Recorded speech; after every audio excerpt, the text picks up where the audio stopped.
Bismillahirrahmanirrahim. Assalamualaikum warahmatullahi wabarakatuh.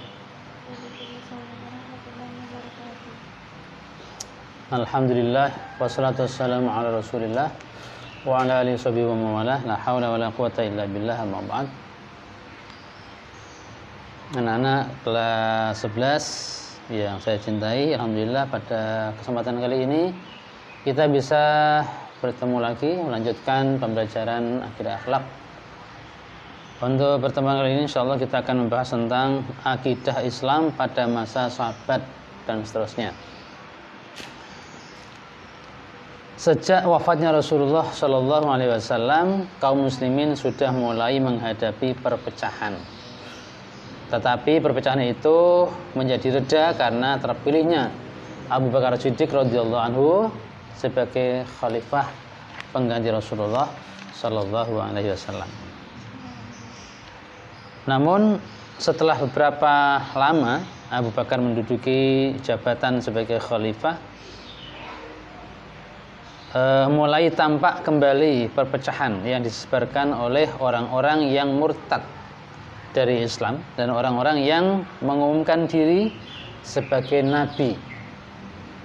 Jadi ada beberapa orang yang mengaku sebagai nabi seperti Musailamah Al-Kadzab, ada lagi Tulaihah, ada seorang perempuan namanya Sajah juga mengaku nabi, dan ada lagi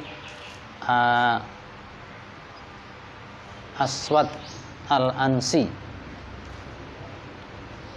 Di samping itu ada juga kelompok-kelompok yang tidak mau membayar zakat.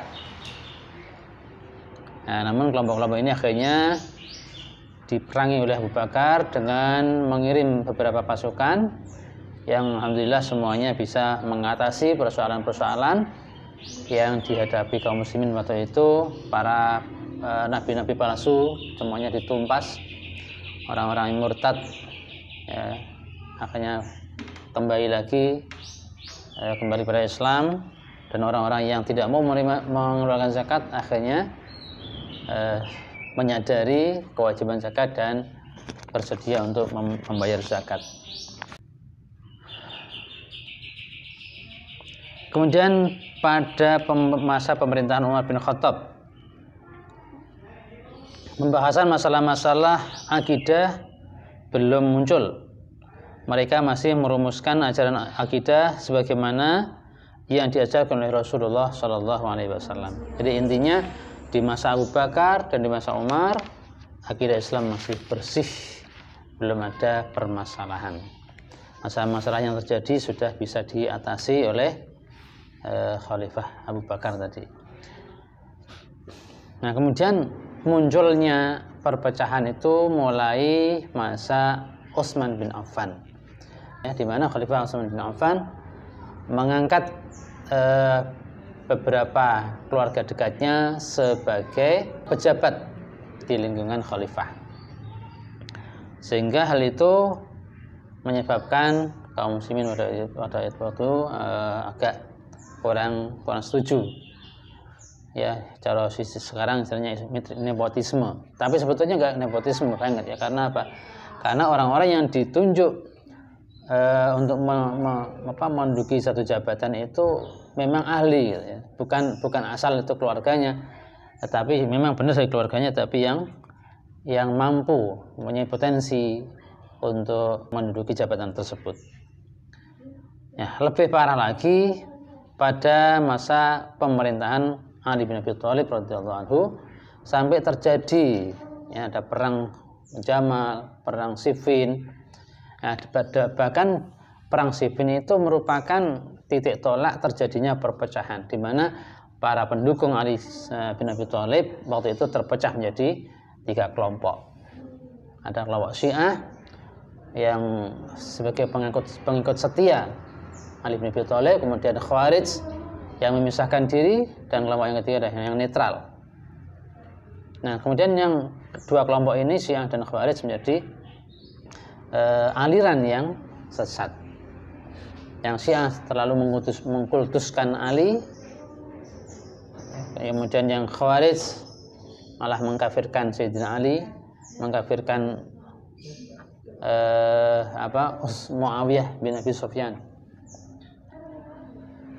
Bila kita memahami persoalan-persoalan ilmu kalam dengan mendalam, sebaiknya kita terlebih dahulu mempelajari faktor-faktor yang mempengaruhi timbulnya kejadian-kejadian politis dan historis yang menyertai pertumbuhannya.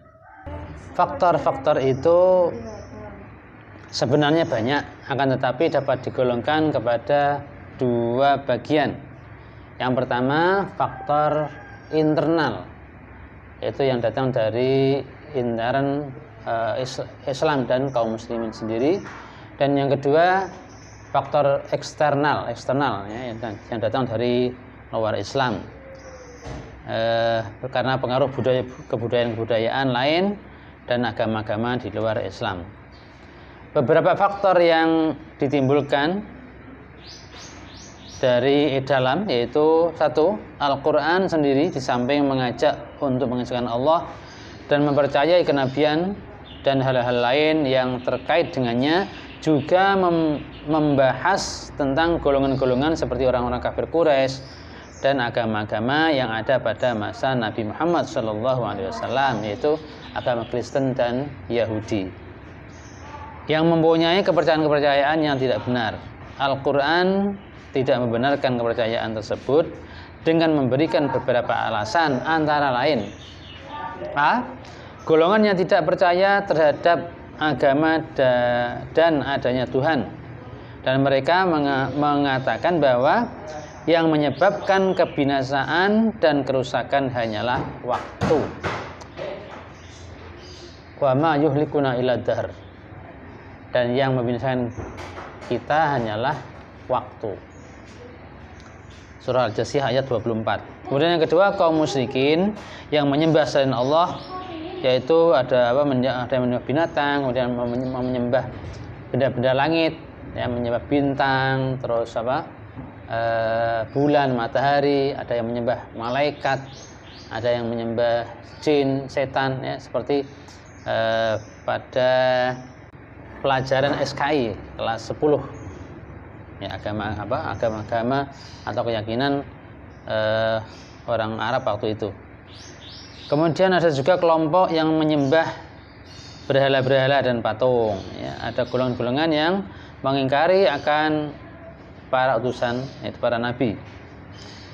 Golongan yang menolak adanya kehidupan kembali setelah mati, ini kehidupan akhirat. Jadi mereka tidak percaya kalau orang yang sudah mati nanti akan hidup kembali. Kemudian kelompok orang-orang yang berpendapat semua yang terjadi di dunia ini perbuatan Tuhan semua dan tidak ada campur tangan manusia. Mereka ini adalah orang-orang munafik. Jadi semua terjadi atas kehendak Allah, manusia tidak bisa berusaha. Kemudian yang ke berapa ini? Ya, bagian G, yang terakhir, golongan orang-orang yang menjadikan Nabi Isa alaihissalam sebagai Tuhan, yaitu kaum Nasrani. Penyebab intern yang kedua, pada saat kaum muslimin selesai menaklukkan negeri-negeri baru yang luas untuk masuk Islam, mereka mulai tentram dan tenang pikirannya, di samping melimpah ruah rizki. Disinilah mulai mengemuka persoalan agama dan berusaha mengkaji nas-nas agama yang menurut mereka saling bertentangan. Keadaan ini adalah gejala umum bagi tiap-tiap agama. Bahkan pada tiap-tiap masyarakat pun terdapat gejala itu. Pada mulanya agama itu hanyalah merupakan kepercayaan-kepercayaan yang kuat dan sederhana, tidak perlu diperselisihkan dan tidak memerlukan penyelidikan. Penganut-penganutnya menerima bulat-bulat apa yang diajarkan agama, kemudian dianutnya dengan sepenuh hati tanpa memerlukan penyelidikan, apalagi menggunakan filsafat. Nah, sesudah itu datanglah fase penyelidikan dan pemikiran yang membicarakan soal-soal agama secara filosofis. Pada saat inilah orang-orang Islam mulai menggunakan filsafat untuk memperkuat alasan-alasannya. Keadaan yang sama juga dialami oleh golongan-golongan agama lain. Penyebab yang ketiga, yaitu persoalan-persoalan politik. Adapun faktor-faktor yang datang dari luar atau faktor eksternal, yang pertama orang-orang yang masuk agama Islam yang mula-mula beragama Yahudi, Masehi dan lain-lain. Bahkan di antara mereka ada yang sudah pernah menjadi ulamanya. Orang-orang yang baru masuk Islam, para mu'alaf di agama Yahudi, agama Nasrani, mereka menjadi ulama. Setelah pikiran mereka tenang dan sudah memegang teguh agama yang baru yaitu Islam, mereka mulai terpengaruh kembali dengan ajaran agamanya yang dulu dan dimasukkannya di dalam ajaran-ajaran Islam. Karena itu dalam buku-buku aliran dan golongan Islam sering kita dapati pendapat-pendapat yang jauh dari agama Islam yang sebenarnya. Kedua, kelompok Islam tertentu, terutama golongan Mu'tazilah yang terkenal sangat rasional, mengkonsentrasikan perhatiannya untuk menyiarkan Islam dan mengcounter alasan-alasan mereka yang memusuhi dan benci terhadap agama Islam. Mereka tidak akan bisa menghadapi lawan-lawannya kalau mereka itu sendiri tidak mengetahui pendapat-pendapat lawan-lawan tersebut beserta dalil-dalilnya. Dengan demikian mereka harus mengetahui dengan dalam pendapat-pendapat tersebut, dan akhirnya negeri Islam menjadi wahana perdebatan bermacam-macam pendapat dan bermacam-macam agama, hal mana bisa memengaruhi masing-masing kelompok yang bersangkutan. Salah satu seginya yang jelas ialah pemakaian filsafat sebagai senjata kaum muslimin. Sesungguhnya tidak mengherankan kalau kaum muslimin menggunakan senjata filsafat dalam menghadapi lawan-lawannya. Jadi waktu itu orang-orang ahli filsafat itu kan mengedepankan akal, ya. Segala sesuatu diukur dengan akal. Nah, orang-orang Islam untuk menghadapi para filosof ini, mereka akhirnya mempelajari filsafat supaya bisa mengcounter pendapat-pendapat mereka yang menyimpang.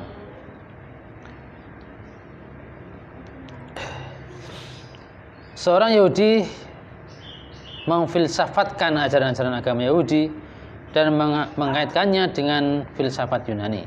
Di kalangan orang-orang Masehi kita dapati Clemens Platonisme.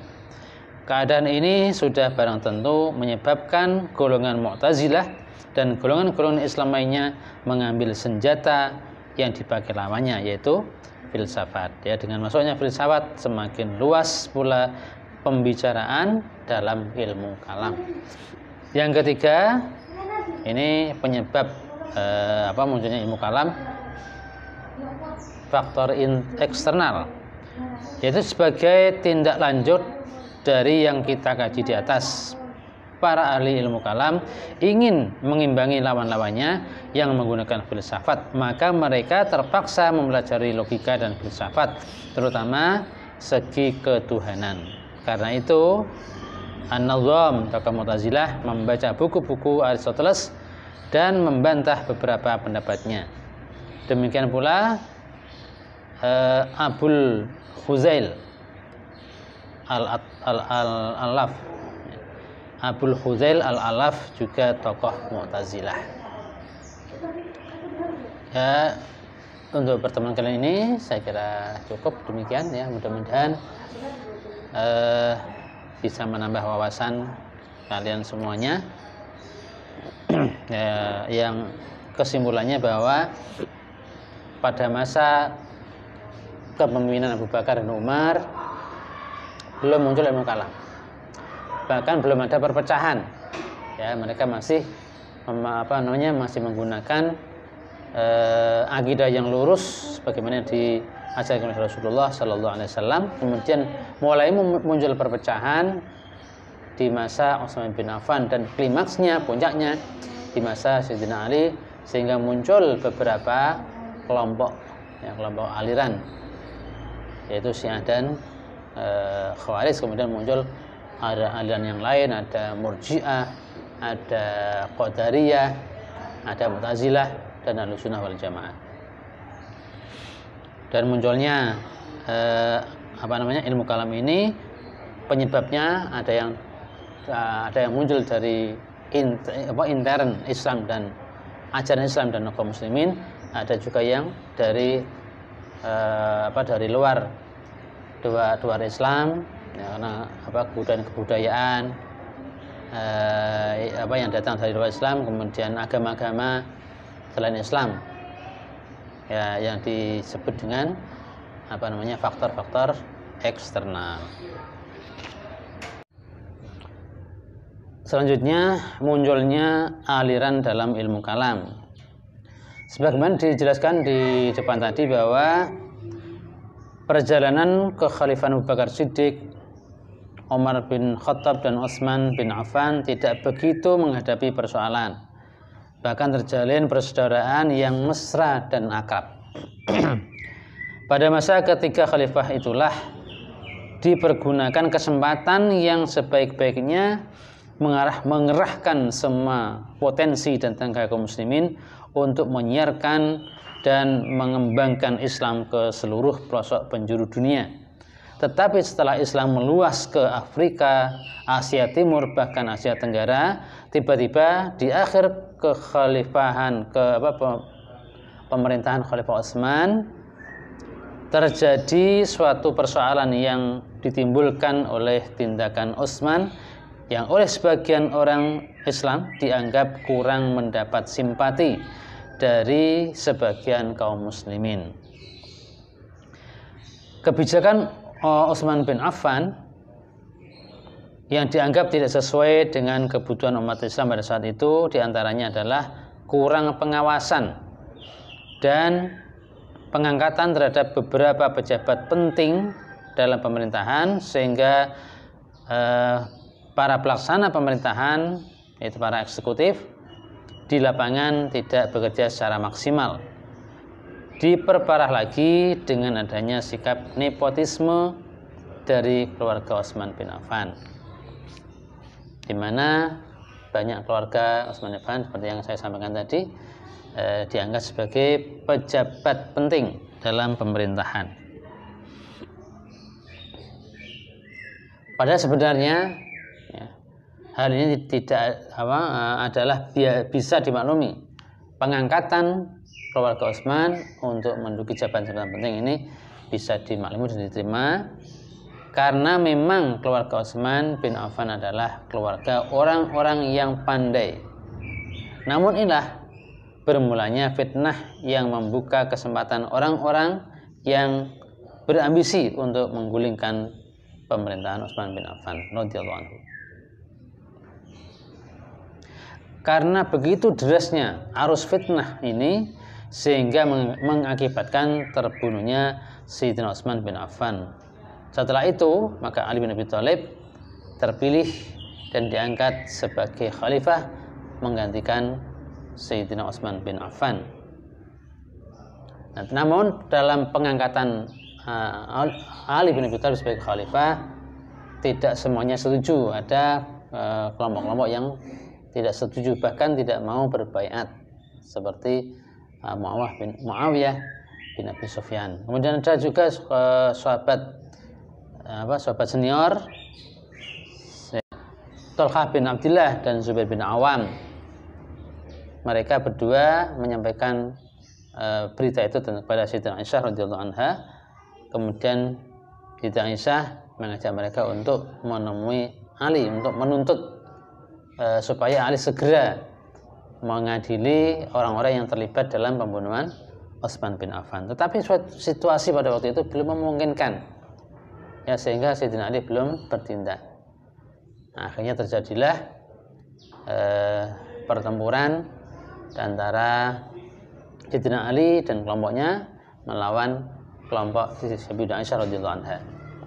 Di mana pada waktu itu Ibnu Aisyah naik unta sehingga perangnya dinamakan perang Jamal.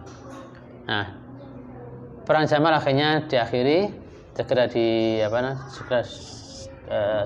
segera diselesaikan, dan Ibnu Aisyah dikembalikan ke Madinah.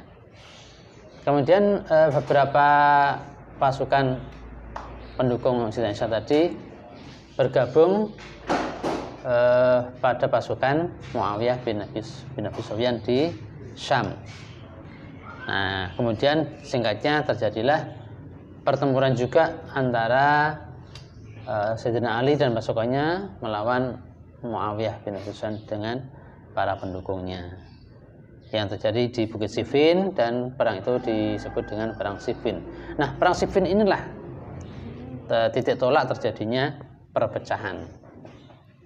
Ya, tadi di awal sudah saya singgung sedikit bahwa di akhir pertempuran Siffin ini para pendukung Sayyidina Ali terpecah menjadi 3 kelompok, dan yang 2 ini tadinya ya bagus, tapi akhirnya menjadi kelompok yang sesat, itu Syiah, di mana mereka mengkultuskan Sayyidina Ali. Ya, bahkan ada kelompok Syiah yang mempercayai atau meyakini bahwa malaikat Jibril salah alamat dalam mengirimkan wahyu. Bahkan Nabi yang terakhir itu adalah Ali bin Abi Thalib, seperti itu. Kemudian mereka kaum Syiah ini mengkafirkan Siti Aisyah, mengkafirkan Abu Bakar, Umar, Utsman. Kemudian kelompok yang kedua, kelompok Khawarij, ya, yang tidak karena peperangan Siffin itu hampir dimenangkan oleh kelompok Ali. Kemudian kelompok Muawiyah mengangkat mushaf sebagai tanda perdamaian, dan Sayyidina Ali pun menyetujui. Jadi akhirnya kelompok Khawarij ini kecewa dengan keputusan Sayyidina Ali dan mereka memisahkan diri. Namun di akhirnya mereka juga melakukan kekacauan yang luar biasa.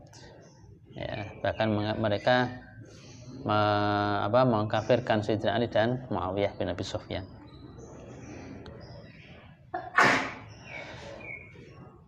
Demikianlah golongan-golongan politik yang timbul di masa Khalifah Ali. Kemudian sesudah Ali timbullah beberapa kelompok atau aliran ilmu kalam, aliran tentang akidah, yang diakibatkan oleh timbulnya golongan-golongan politik tersebut di atas. Nah, demikian pertemuan kali ini. Kita akhiri dengan doa kafaratul majlis. Subhanakallahumma bihamdika asyhadu an la ilaha illa anta astaghfiruka wa atubu ilaik. Wassalamualaikum warahmatullahi wabarakatuh.